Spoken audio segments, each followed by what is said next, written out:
Okay, let's do the final part of this assignment and create a pie chart, an exploded pie chart.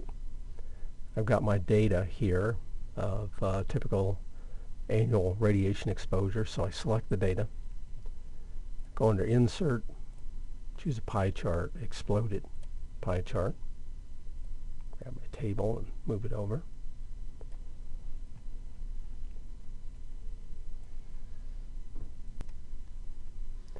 First thing we're going to do, we're going to get rid of the legend. So I'm going to go under Layout and just turn off that legend. So now I just have a chart. And then also under Layout, I'm going to go turn on data labels. I want the category. Let's see.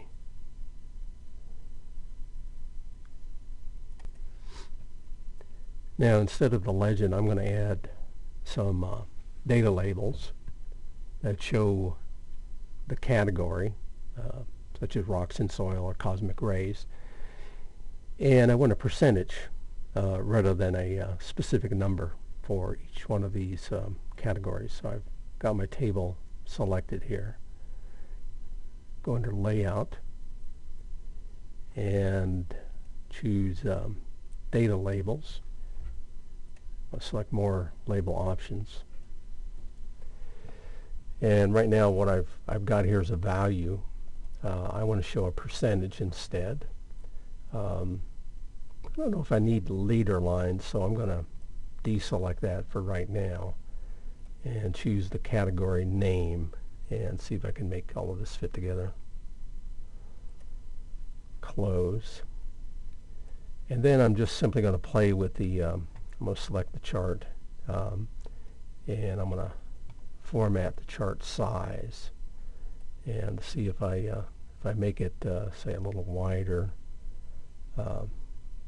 Yeah, that seems pretty reasonable there. I think everything is fairly well lined up with the categories, except for maybe consumer products. Let's see if I go a little wider. Do I finally get that? Yeah, that's getting there. How about a little more height? Let's keep clicking that height, and okay, I think that's pretty reasonable. Let's go back and just play with that one setting about the a leader line. Does that help? In this case, I don't think so, so I'm going to undo that. That actually took up space. Now I'm going to call this good right here. So you can probably play around with that and get the size this chart until you don't have any of these weird little line breaks here. I'll leave that to you.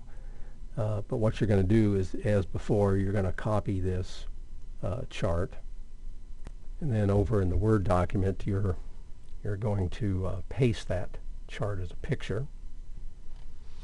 There we go. And then you're going to add a blank line of body text, and you'll make some cross-reference to this figure and just describe what it shows.